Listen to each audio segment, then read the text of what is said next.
Good afternoon. Had a wonderful lunch?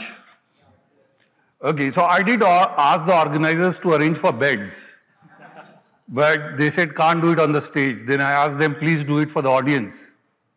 They said no, so no beds coming, despite the pleas. And the topic is, see, the topic has orchestration, containerization, but we have two very exciting panelists, and we'll keep the discussion lively today. Before we start with the questions, Puneet, may I request you to first introduce yourself and set us the context for containerization and orchestration. Fantastic. Fantastic, Clark. Thank you so much for the introduction. Audience, please bear with us. It's after lunch. We look forward to you staying awake. So I work for a company called Hatch, which is an engineering, procurement, and construction management firm. We are doing work in the metals mining, infrastructure, and energy sector. We also have a digital practice, which works on digital transformation projects for energy industry specifically. And I'm really looking forward to the discussion today. Doing some good amount of work and started to do some good amount of work in artificial intelligence, as well as a lot of other cutting-edge digital transformation efforts. All right, thank you, Puneet. And Akash, you come from HT Media. Media is always in the news, right? All right, so give us a brief introduction of yourself. Thank you everyone. Thank you, Clark, for introduction. So I head the enterprise application and products at HT Media. So definitely AI, news, so they go sync in hand. Most of the time you see generative AI and all. So I believe in media we are using a lot of these stuff right now. Whether it's a generative AI, whether it's to increase the subscription rates, whether the churn modeling and all. So we have many use cases which we are using in HT Media right now.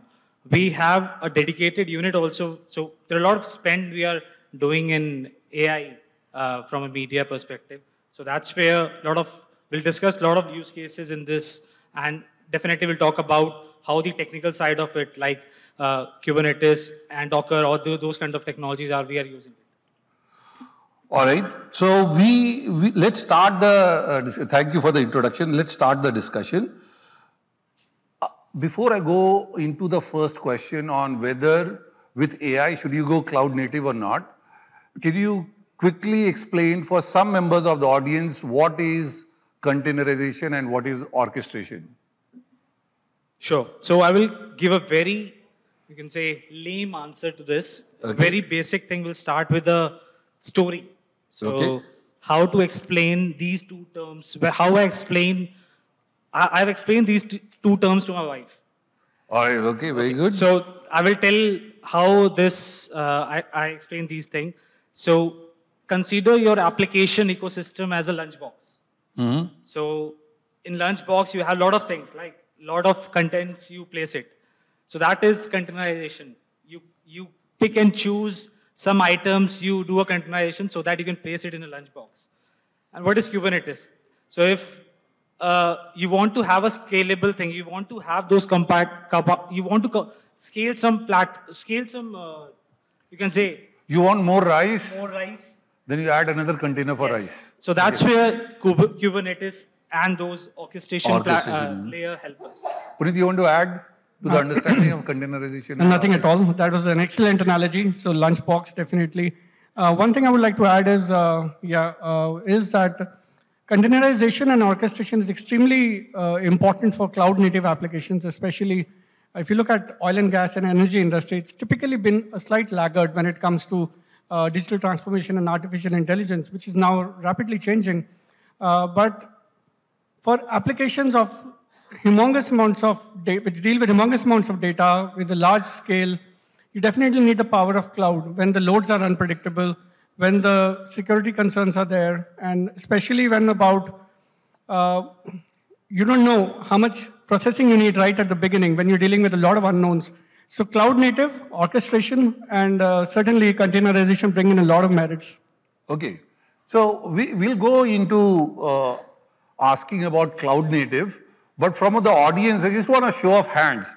There are IT leaders who go cloud first, matlab cloud bhi karna hai, and there are IT leaders who believe that there are challenges with respect to cloud, especially for the industry they are in or for the regulations, or whatever might be the reason, and they say we'll go on-prem first. So how many of you are on-prem first? No one, everybody is, okay, so we got one person who, okay, we have a few hands being raised. So I assume the rest of you are, anything new should go onto the cloud? It depends. But I'm posing the question as a, like take it as if you had to choose one, by default you would go with cloud or on-prem. So the question is, with AI, so we have traversed the world of digital. With AI, should you go cloud native or should you, so is cloud native a must or should or nice to have with AI? So I will consider my industry. So the news industry is changing a lot of, every day there is a new digital asset is being created, and all social media and other things there are a lot of integrations also which is required in media industry and all. So from that perspective, if you compare this with the startups also, cloud native, I believe, is a must to go if you want to scale things up, if you want to do monitoring, data security and all. With the growth of cloud and all, it's very easy to manage your day-to-day operations on the cloud platform, and with the kind of GPU required for AI platforms and all. So it's very difficult to manage this on-prem. So okay, so your thoughts echo with the audience, and the reasons you are giving is the GPU that is required, it will be difficult to get on-prem, plus the amount of monitoring, security, yes, scalability, all of that is enabled on cloud, so cloud is a must-have. Puneet, cloud must-have or should have? I think certainly must have, and especially to add to some of the comments which Akash said, it also comes with certain difficulties. For example, if you look at complex applications, if you do containerization, it brings in a lot of merits. It also brings in a complexity element. It's harder to find skill sets and people who are skilled in those resources, especially at this time when cloud native AI and containerization and orchestration is catching up in a big way. So it's comes with a certain element of complexity. And obviously, and we'll come to the complexity, but if you were to, let's say they were IT leaders and they were asking you the question, with AI, should you go cloud native is a must-have or should have? I would say must-have. Must-have. Okay, all right. Now, do you have experience with Docker, Kubernetes, and Istio? How do they facilitate orchestration and containerization? So we are using, Docker mainly used for containerization. Okay. So definitely that is, you create containers, you pack your application in a way so that it behaves as a standard way. So those application, if you deploy in development or in production, using those kind of Docker functionalities and all, it will give you a standard platform. The efficiency which you want to drive, those Docker helps you to have those efficiency from those applications and all. Kubernetes, definitely, if you want to do some auto scaling up, auto deployment, CI/CD pipelines and all. So rollbacks, if you want to do upgrades and also all those automation is given by Kubernetes and also that's where these two technologies are very core to the containerization and orchestration. And to carry on the lunchbox example, if you are having your, let's say, appetizer, you don't need the main course there. So orchestration will just ensure the appetizer is there. Then you bring in the main course. And then when you are done with the main course, you can bring in the dessert. That's orchestration and containerization as obviously. It gives you that isolation power. So you can remove any object without affecting the other ones. Salad को हटा करके side रख दिया, desert ले लिया. All right. Okay. So Docker, Kubernetes, how will they help?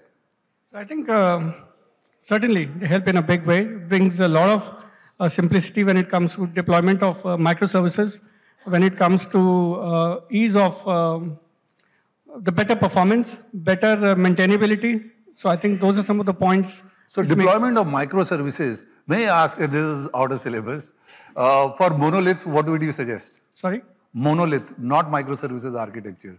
If you have a monolith application like a core banking system, correct, or a policy management system, correct, or even SAP, correct, for that matter, would you still suggest containerization and orchestration?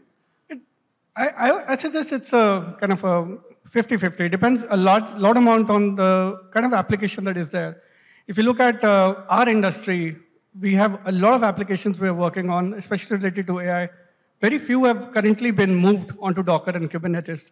So the reason for that is basically, it's a little early in the maturity journey. A lot of our projects which we're working on, I think just 2 of them currently are Docker and Kubernetes, but there's a big plan to move more. There's a big plan to move more. So you have touched upon the next question, which is what are the challenges you experience when you try to move to containerization and orchestration? I think, as I said, one of the biggest challenges is complexity. So it can easily get out of hand. And looking at AI containerization, it's fairly new if you look at some of the technologies that are coming up. So complexity is one big challenge. Security is another challenge which needs to be carefully looked at. So you're saying complexity, and you earlier touched on finding skills, okay, and security is a challenge, you're saying. Correct.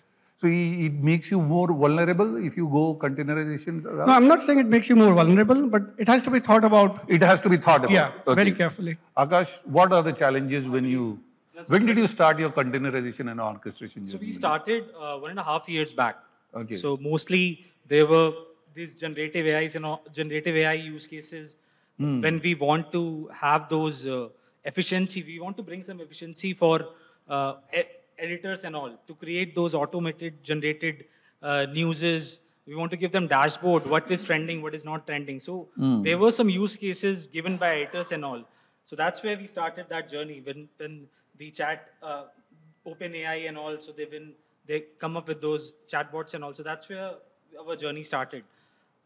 Coming to the complexity part or the challenges part, definitely data security is after this DPDP laws and all, it's a discussion point for all the board meetings and all. So that's where anytime you start with AI or any SaaS based or anything which is cloud, where we are not sure whether the data is residing and all. So that's where everyone says what are the security protocols, what are the policies which we are implementing. So I believe the top one is security. Any other challenges? Challenges, finding the skill set. The skill set. It's a very new or niche thing right now. Okay. Most of the companies are not able to find the exact challenges to match the use cases which they want to create. So tell me one thing, is this a challenge or not? If things go wrong in containerization or orchestration, they will go spectacularly wrong. Would that be correct? Or you can limit the damage? We can limit the damage depending on the data which that model is using. So most of the companies which I've seen, I've done projects in different companies where people are using different AI in a different way. So that's where, depending on the modeling which they are doing, depending on the complex or the criticality of data which that AI model is handling. If you create those policies and the controls around that data, I believe it will not go haywire, but definitely there is a risk involved. You need to have those risks measured and a control should be placed for that. Control should be placed. What would you say, sir? Absolutely. I think security, complexity, the biggest 2 points. You need to be very careful about cost as well when you're talking about containerization and orchestration, typically to any cloud application or a cloud native application. So was that the benefit from cloud efficiency, or was that a risk from cloud? It's certainly a benefit, but the risk has to be also weighed. The risk is also cost, right? Yeah. You can get a bill that... Correct. So if I look at happens. Our organization, I mean, we initially started with a cloud journey. So we started building a house without properly doing the design. I would put in an analogy way. That was a long time back. And that led to developers spinning off VMs in an old world, too many environments getting spun up, and there was no control, there was no governance initially in the beginning. And that led to costs multiplying a lot. Yes. It was a huge, huge cost for us when we got those bills. And then we suddenly started looking at re-engineering, looking at what's redundant, and certainly the costs were much under control after that. Okay, that's a big one. Governance and control is extremely important. Otherwise, there will be many workloads that will be spun off, and you lose control of it. Of course, it will show up on the bill. Absolutely correct. But most importantly, you wouldn't know mere kitne workloads hai. Yeah, monitoring is a very critical thing when you are dealing with containerization and orchestration platforms. It's very important. All right. Now, you can do a AI development lifecycle with containerization and orchestration, and you can do it without it.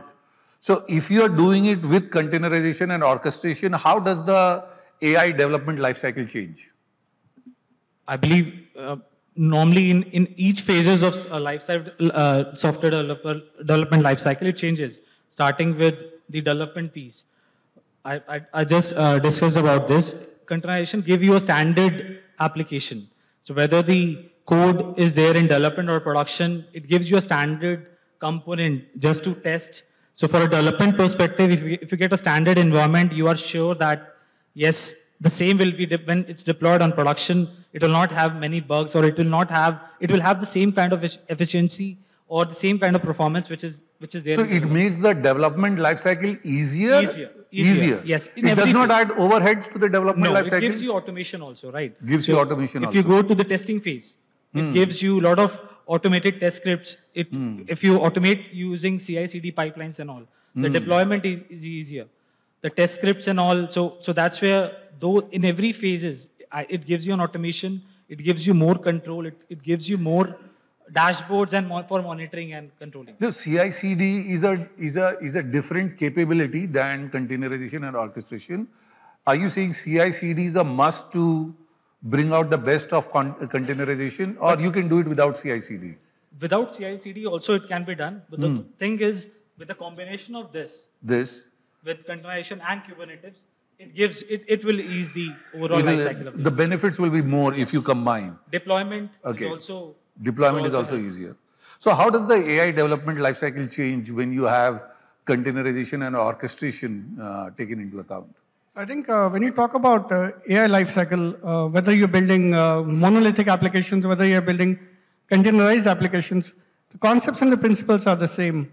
So when you talk about impact of certain microservices on other services, and if one of them is having a problem, orchestration and containerization can certainly come in a big way to help that out. In case there's a particular problem which microservice or a particular container which is having a problem, orchestration can easily handle that. If it's a problem of scale, orchestration can easily handle that. Kubernetes is one of the leading applications, softwares. So it will help in uptime, because agar kahin pe problem ho raha hai, to use the word isolate. So you can, anything troublesome, you can isolate, and the rest of it can keep working. Absolutely. So, and then the other one was scalability. Absolutely. All right. Okay.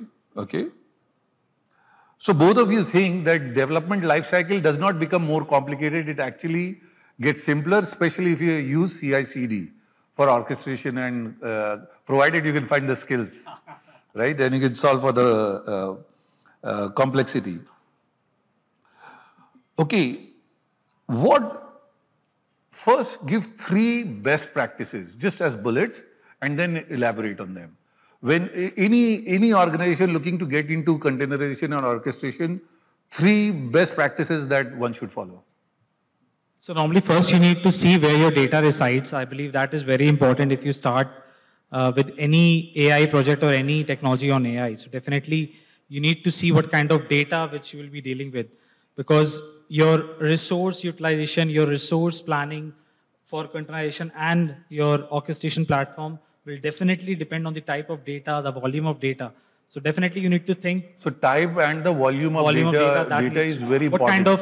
What kind of AI modeling which will be created, what kind of GPU requirement will be there, whether the GPU requirement is there or not. So is there a type and volume of data for which containerization is not recommended? No, I don't think so. It can manage, but the cost. The cost will be related to that. Okay. So that's why you need to be What best practice? Okay. And I believe the next one is you need to have your security protocols when you are using these kind of platforms. So definitely everyone will ask same kind of thing. That what kind of security this platform or this algorithm will be given. Same after this GDPR, DPDP laws and all. So definitely it's very critical to have those standards or risk should be mitigated. So I believe that is one. Third, I believe cost. The company should also be aware that what kind of financials that any project will take. So we have a dedicated budget for AI every year for this. So that's where you need to convince your management that these are the use cases. So those use cases, everyone will ask that what are the ROI or what kind of advantages you will get. So you should have those use cases with business impact linked so that you can convince your management. So that Mera cloud ka cost for the benefit of the audience, for the same application with and without containerization and orchestration on the cloud, would my cloud cost be higher? My total cost will be higher or lower? Same. It depends on the data sets and all, but definitely there are some components which increases, but there are some maintenance cost which that gets, come down. Yes. So net kya hota hai? Net, I believe it's same. Same. So there is no incremental cost, nor is there a reduction of cost. If it's there are planned, benefits. if it's planned in a way that you know that what will be the growth path of your data sets and your AI engine. So that's where it can, I believe, on the longer stage, it will reduce. After 4 or 5 years, when the data sets it's huge, when you're creating a lot of AI cases, I believe it will get reduced. Okay. I have a different view on that, but I am the moderator. I have not been paid to, in fact, I have not been paid at all.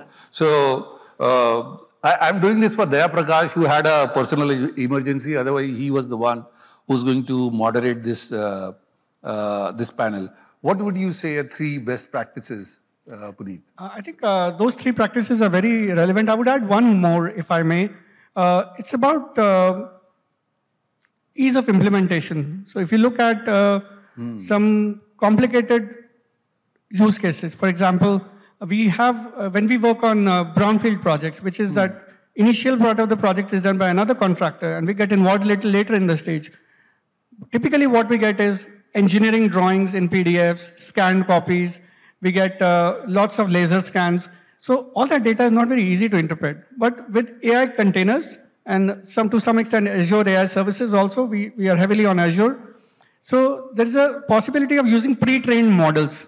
So that reduces the complexity. You don't have to build everything from scratch. You can use pre-trained models and fine-tune them to your needs. So have some pre-trained models is one of the best practices. Correct. Okay. So you have to identify exactly what your use case is, and accordingly you have to identify what the pre-trained models are. It's kind of like building a library in software development lifecycle. If you have a library of, let's say, just like Angular and other libraries, correct. So you use whatever is already built and then you build on top of that. So you follow that. I think we're using some excellent analogies today. Lunchbox, library, those are some very good analogies, and it's very relevant to exactly what we're talking about. All right. What would be a couple of more best practices? You touched upon one already, which is governance and control. Anything else you would recommend anybody getting onto containerization? And so I think the benefits and the best practices need to be, and the pros and cons need to be weighed very carefully. Like he's saying you got to know the cost and the pros and the cons, the security, so on and so forth. Correct. So just to add, so microservices, if you try to have a microservice environment so that you don't rely on big monolithic architecture. So have those API-driven workloads so that it's quite easily integratable when you have a new thing that need to be deployed. So I believe that is also need to be planned in a way. Okay. Absolutely. Okay. So microservices now.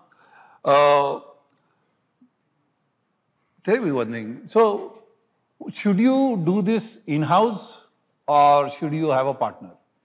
What would you do? And if you do both in-house, what should be outsourced? What percentage outsourced? What percentage in-sourced? So majorly we have everything outsourced. Not everything outsourced. 80% is outsourced. Okay. In-source. In-source. Yes. Okay. So we have onboarded a separate vertical for AI. We have onboarded new team member. Definitely for AI or for containerization and all? For AI, all vertical. It includes containerization and all. Because that now is part of DevOps. Code and infrastructure is merged. Okay. Yes. So that's the reason we want to give them a flexibility to manage their workloads independently. We don't want to merge the actual business and this. So that's why it's a different set of people who are working on it. We have good team of 10-15 people who are working in that area. Plus, there are good amount of people, as in 10-20% people are from outside also. Because we need to have some, you can say, there are a lot of things coming daily on different platforms, and also we want to have that some knowledge outside, also. yes, to complement yourself with partners. Because if you have your own in-source team, you have that functional knowledge. Because AI, if you have the use cases and all, you want to have the core team also to be part of that, because then only you can. They need to understand the business and the context also. So I would fully agree to that approach. It has to be a mixture of both. Finally, I've gotten the panelists to disagree. Okay. So you're saying in-sourced is, you will follow more of an outsourced strategy? No, I would say I would follow a mixed strategy. It has to be a mixture of in-source and outsourcing. I'll tell you the benefits of both. When you need to build your team up really quickly, when you've got a big project, a big AI project, you don't have those skill sets in-house. It makes sense to get an outsourcing partner. Hiring, so on and so forth. Correct, and kick the project off. However, when you talk about keeping the intellectual property in-house, when you talk about retaining some of that business, understanding the business, some of that wisdom which needs to stay within the company, we are the business experts. Whereas an outsourcing partner may or may not understand those intricacies of the business very well. But when it comes to scaling up very quickly, an outsourcing partner can certainly help. When it comes to retaining the wisdom in-house, so it has to be a mixed strategy in my opinion. So his is in-sourced 80, outsourced 20. What's your percentage? I think we started with outsourced 80, in-sourced 20, but now we are much more in 60-40. So we in-source 60 now. So we have a fairly decent sized team. Similar है, खाली 60, 19-20 का फर्क है. Correct. जैसे बोलते हैं. All right. So I want to read this question out as it is. How do emerging technologies such as AI accelerators, edge computing, federated learning intersect with cloud native approaches? ये पहले मेरे को question समझा दो. I'm kidding. I'm just saying we are talking about AI, containerization, orchestration. Now there are other emerging technologies like containerization, serverless, but for example, edge computing, right? Distributed computing. How do these? Is there an intersection? Absolutely. They seem to be extremes. Edge computing is cloud computing नहीं है. Correct. So let me take a stab at that, if I may. Edge computing is very critical in an organization and in an industry like ours. Yes. Imagine a situation in which you're at a remote oil rig. Yeah. And when the network is not that good, when the resources are not that easily available, you need edge computing technology. You need the data that is coming from millions and millions of sensors to be processed at the source, rather than being everything sent to the cloud. Have the processing done to the cloud. Network का भी cost high है, cloud computing का भी cost high. So if it's a specific use case like that, then I think it makes sense. You could also maybe take a different example of a hospital. When you have, let's say you have hundreds and thousands of records, manual records which need to be scanned and processed and converted into meaningful information using AI. I think edge computing is a great advantage in that use case as well. Okay. Yes, just adding to what Puneet said, definitely they go hand in hand. Based on the scenario, we need to have those use cases. So definitely in many cases, when you have the good network connectivity, you need that data also on the cloud to build your AI models. So it's not a single thing. It should be integrated with the cloud technology. It goes hand in hand. Definitely. They complement each other. Yes. They don't compete. Edge computing and cloud computing. All right. Okay. Let's invite some questions from the audience. What questions do you have on orchestration and containerization for the panelists? Especially with AI, deployment of AI. Yes, sir. Go ahead.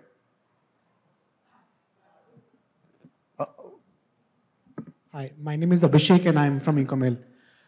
This is a very specific use case to when we are creating robotic solutions in a distributed computing platform where, and the very niche use case is that the robots are deployed in warehouses, the forklift robots and all, who help the humans to, in the warehouses. So here, how would an orchestration and a tool will help in terms of AI workloads on cloud? Because, like you already mentioned, that the connectivity will not be there. The data is their IP, They cannot talk to cloud all the time. I think that's, as I said, for the hospitals and for the oil rigs, it's a very similar use case. When you cannot really have everything processed in the cloud, edge computing is definitely the kind of technologies, those technologies can be leveraged much more easily And then it comes to when the network bandwidth or the huge amounts of data cannot be transmitted efficiently, then certainly those kind of technologies can be more useful. Yeah, but I'm talking about here the orchestration tool, the Kubernetes and... So is your question that orchestration on edge? Well, I haven't done it, so I don't know. So his question is, can you do orchestration between cloud and edge computing? Or edge computing is sans orchestration and containers? Can you deploy containers on edge? No, I have not tried it. Yeah. Maybe we can do it. So that I believe. No idea. That's the reason I asked the question. Anybody in the audience knows edge pay? It's not impossible, but it's not very popular. It's not very popular. Edge में मतलब उतना compute ही नहीं कि आप क्या करोगे उसको कितना छोटा करोगे? So that replication becomes easy. Okay, good point. What? Yes, question.